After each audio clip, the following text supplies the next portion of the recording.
Assalamualaikum warahmatullahi wabarakatuh. Alhamdulillahirabbil alamin, wassalatu wassalamu ala nabi Muhammadin wa ala alihi wa ashabihi ajmain, amma ba'du. Puji syukur kehadirat Allah Subhanahu wa taala yang telah memberikan kita berupa nikmat sehat, nikmat Islam dan nikmat iman, sehingga kita dapat menjalankan ibadah puasa di bulan yang mulia ini. Salawat serta salam marilah kita curah limpahkan kepada junjungan kita Nabi Muhammad SAW, kepada keluarganya, sahabat, para tabi'in dan tabi'atnya, serta kita sebagai umatnya yang semoga mendapatkan syafaat di yaumil akhir nanti. Amin. Apa kabarnya anak-anak yang solih dan solihah? Semoga tetap dalam lindungan Allah Subhanahu wa ta'ala. Tak terasa kita sudah memasuki hari ke-25 di penghujung bulan Ramadan ini. Semoga tahun berikutnya kita dapat bertemu bulan Ramadan kembali. Amin. Ayah, bunda, serta ananda yang solih dan solihah, pada kesempatan kali ini, ibu akan sedikit menjelaskan mengenai tata cara mengkodok puasa dan membayar fidyah di bulan Ramadan. Qodho adalah menggantikan puasa di luar Ramadan. Contohnya, jika perempuan keluar darah haid atau menstruasi, maka tidak diwajibkan untuk berpuasa, namun harus menggantinya setelah bulan Ramadan selesai. Adapun mengenai wajib tidaknya atau qodho puasa dilakukan secara berurutan, ada dua pendapat. Pendapat yang pertama yaitu jika hari puasa yang tinggalkannya berurutan, maka qodho harus dilaksanakan secara berurutan pula. Pendapat yang kedua yaitu pelaksanaan qodho puasa tidak harus dilakukan secara berurutan. Sebagaimana sabda Rasulullah SAW, qodho Ramadana insya'a faroqa wa insya'a taba'a, yang artinya qodho puasa Ramadan itu jika ia berkehendak maka ia boleh melakukannya terpisah, dan jika ia berkehendak maka ia boleh melakukannya berurutan. Hadis riwayat Daruqutni dari Ibnu Umar, yang artinya apa?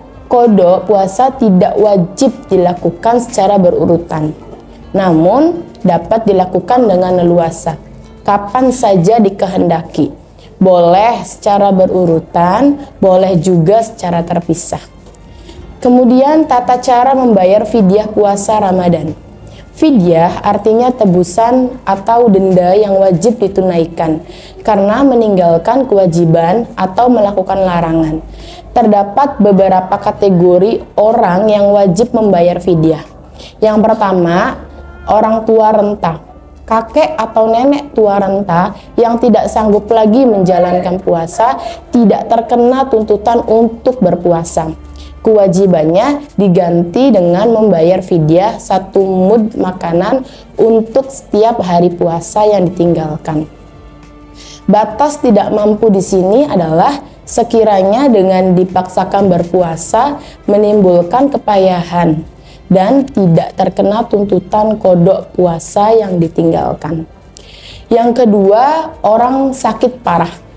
Orang sakit parah yang tidak ada harapan sembuh dan dia tidak sanggup berpuasa tidak terkena tuntutan kewajiban puasa Ramadan. Sebagai gantinya, ia wajib membayar fidyah seperti orang tua renta. Batasan tidak mampu berpuasa bagi orang sakit parah adalah sekiranya mengalami kepayahan. Dan yang ketiga, wanita hamil atau menyusui.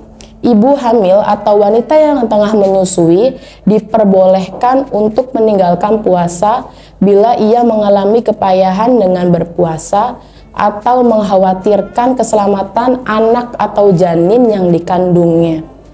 Di kemudian hari, ia wajib mengganti puasa yang ditinggalkan, baik karena khawatir keselamatan dirinya atau anaknya. Yang keempat, orang mati dalam fikih Syafi'i. Orang mati yang meninggalkan utang puasa dibagi menjadi dua. Yang pertama, orang yang tidak wajib difidyahi. yaitu orang yang meninggalkan puasa karena uzur dan ia tidak memiliki kesempatan untuk mengqadha. Semisalnya sakitnya berlanjut sampai mati. Tidak ada kewajiban apapun bagi ahli waris perihal puasa yang ditinggalkan si mayit, baik berupa fidyah atau puasa. Kedua, orang yang wajib difidyahi, yaitu orang yang meninggalkan puasa tanpa udzur atau karena udzur, namun ia menemukan waktu yang memungkinkan untuk mengqadha puasa. Menurut Qaul Jadid, pendapat baru Imam Syafi'i, wajib bagi ahli waris atau wali mengeluarkan fidyah untuk mayit sebesar 1 mud makanan pokok untuk setiap hari puasa yang ditinggalkan. Biaya pembayaran fidyah diambil dari harta peninggalan mayit. Menurut pendapat ini, puasa tidak boleh dilakukan dalam rangka memenuhi tanggungan mayit. Sedangkan menurut Qaul Qadim, yaitu pendapat lama Syafi'i, wali atau ahli waris boleh memilih di antara 2 opsi, membayar fidyah atau berpuasa untuk si mayit. Ketentuan di atas itu berlaku apabila harta peninggalan mayit mencukupi untuk membayar fidyah puasa mayit. Bila mayit tidak meninggalkan harta sama sekali, maka tidak ada kewajiban apapun bagi wali atau ahli waris, baik berpuasa untuk mayit atau membayar fidyah. Kelima, orang yang mengakhirkan qada Ramadan.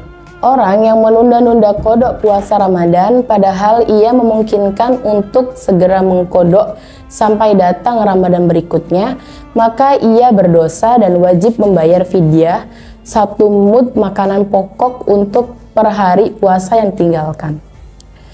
Fidyah ini diwajibkan sebagai ganjaran atas keterlambatan mengqada puasa Ramadan. Berbeda dengan orang yang tidak memungkinkan qada. Semisalnya udzur, pendapat baru Imam Syafi'i, wajib bagi ahli waris atau wali mengeluarkan fidyah untuk mayit sebesar 1 mud makanan pokok untuk setiap hari puasa yang ditinggalkan. Biaya pembayaran fidyah diambil dari harta peninggalan mayit. Menurut pendapat ini, puasa tidak boleh dilakukan dalam rangka memenuhi tanggungan mayit. Sedangkan menurut Qaul Qadim, yaitu pendapat lama Syafi'i, wali atau ahli waris boleh memilih di antara 2 opsi, membayar fidyah atau berpuasa untuk si mayit. Ketentuan di atas itu berlaku apabila harta peninggalan mayit mencukupi untuk membayar fidyah puasa mayit. Bila mayit tidak meninggalkan harta sama sekali, maka tidak ada kewajiban apapun bagi wali atau ahli waris, baik berpuasa untuk mayit atau membayar fidyah. Kelima, orang yang mengakhirkan qada Ramadan. Orang yang menunda-nunda qada puasa Ramadan padahal ia memungkinkan untuk segera mengqada sampai datang Ramadan berikutnya, maka ia berdosa dan wajib membayar fidyah 1 mud makanan pokok untuk per hari puasa yang ditinggalkan. Fidyah ini diwajibkan sebagai ganjaran atas keterlambatan mengqada puasa Ramadan. Berbeda dengan orang yang tidak memungkinkan qada. Semisalnya udzur, sakit atau perjalanan jauh berlanjut hingga memasuki Ramadan berikutnya, maka tidak ada kewajiban fidyah baginya. Ia hanya diwajibkan mengqada puasa. Menurut pendapat Al-Ashah, fidyah kategori ini menjadi berlipat ganda dengan berlalunya putaran tahun. Semisal orang punya tanggungan qada puasa sehari di tahun 2020, ia tidak kunjung mengqada sampai masuk Ramadan tahun 2022. Maka dengan berlalunya 2 tahun tersebut, qada menjadi 2 kali lipat. Kewajiban fidyah berlipat ganda menjadi 2 mud. Adapun kadar dan jenis fidyah yang ditunaikan adalah 1 mud makanan pokok untuk setiap hari puasa yang ditinggalkan. Makanan pokok bagi mayoritas masyarakat Indonesia adalah beras. Ukuran mud bila dikonvensikan ke dalam hitungan gram adalah 675 gram atau 6,75 ons. Hal ini berpijak pada hitungan yang masyhur, diantaranya disebutkan oleh Syekh Wahab Al-Juhaili dalam kitab Al-Fiqh Al-Islami wa Adilatuhu. Sementara menurut hitungan Syekh Ali Jumah dalam kitab Amakalil wa al-mawazin asyariyah, 1 mud adalah 510 gram atau 5,10 ons. Fidyah wajib diberikan kepada fakir atau miskin, tidak diperbolehkan untuk golongan mustahik zakat yang lain, terlebih kepada orang kaya. Alokasi fidyah berbeda dengan zakat karena nas Al-Quran dalam konteks fidyah hanya menyebutkan miskin. Fafidyatun ta'ammu miskin, Quran surat Al-Baqarah ayat 184. Sedangkan fakir dianalogikan dengan miskin dengan pola kias aulawi, kias yang lebih utama, sebab kondisi fakir lebih parah daripada miskin. Per 1 mud untuk setiap hari puasa yang tinggalkan merupakan ibadah yang terpisah atau independen. Oleh karenanya diperbolehkan mengalokasikan beberapa mud untuk beberapa puasa yang ditinggalkan kepada 1 orang fakir atau miskin. Semisal fidyah puasa orang mati 10 hari, maka 10 mud semuanya boleh diberikan kepada 1 orang miskin. Berbeda dengan 1 mud untuk jatah pembayaran fidyah sehari, tidak diperbolehkan diberikan kepada 2 orang atau lebih. Semisal fidyah puasa wanita menyusui 1 hari, maka 1 mud fidyah tidak boleh dibagi 2 atau untuk diberikan kepada 2 orang fakir. Begitu juga fidyah puasa ibu hamil 2 hari, tidak cukup diberikan kepada 4 orang miskin. Baiklah ayah bunda serta ananda yang solih dan solihah, mungkin hanya beberapa penjelasan yang bisa ibu sampaikan pada hari ini. Kurang-kurangnya ibu mohon maaf. Wabillahi taufiq wal hidayah. Wassalamualaikum warahmatullahi wabarakatuh.